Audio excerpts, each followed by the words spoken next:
বাঙালি হয়েও কে কে ছট পূজা নিয়ে এক্সাইটেড থাকো এবং কে কে ছট পুজোর মেলাতে যাও জানাবে কিন্তু। আমাদের পাশের বাড়িতে ছিল, মানে শান্তর বাড়িতে ছিল ছট পুজো, প্রত্যেক বছরই হয়। তো আমরা তো খুব এক্সাইটেড থাকি।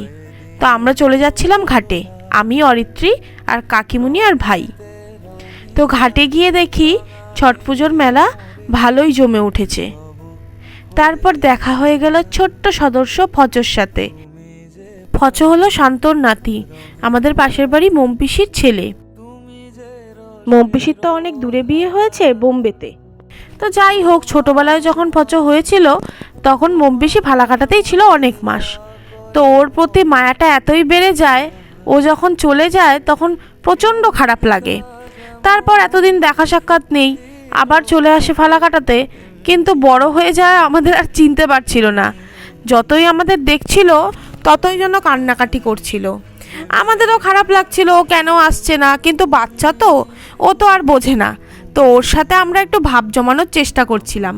ও আমাদের সাথে একটু একটু মিশে যাচ্ছিল, কিন্তু একটুক্ষণ থাকার পরে ওই সেই মা বাবাকে না দেখতে পেলেই, অচেনা মুখগুলো দেখলেই কেমন যেন কান্না করে উঠছিল। আর বাচ্চাদের কান্নাকাটি করা না ভালো লাগে না। ওরা যেটাতে মজা পায় সেটা করাই ভালো, তাই না? পরের দিনই আবার ভোরবেলা উঠে চলে যাচ্ছিলাম ঘাটে। তখন প্রায় বাজে ধরুন 4টা। তো সেই সময় ঘাটে যেতে বেশ মজা লাগছিল। ভোর ভোর সময়, এখনো ভোরের আলো ফোটেইনি, তখনই আমরা যাচ্ছিলাম সেই ঘাটের উদ্দেশ্যে। কি সুন্দর দেখুন, বোমগুলো ফাটছিল, দেখেই মনটা ভরে উঠছিল। তাকিয়ে তাকিয়ে না কতক্ষণ ওইসব দেখছিলাম। তারপর ওই আবার চলে গেলাম ফচর কাছে, একটু যদি কোলে আসে, কিন্তু কোলে তো আসছিল না। কোলে আসতে না আসতেই কান্না করে দিচ্ছিল, তাই ওর বাবার কোল থেকেই ওর নাচের ভিডিও করছিলাম। অতি কষ্টে অরিত্রীর কোলে গেল, কিন্তু বেশ কিছুক্ষণ কান্নাকাটি করছিল। আমরা ভাবলাম এভাবে হবে না, কান্নাকাটি করুক, আমাদের সঙ্গে তো ভাব জমাতেই হবে। তাই ওকে নিয়ে অল্প আমাদের কোলেও নাচাচ্ছিলাম। তারপর ফচর ছিল মানুষই, চুল কাটার, 18 মাসের চুল। তাই ওখানে বসে বসে ফচকে চুল কেটে দিচ্ছিল।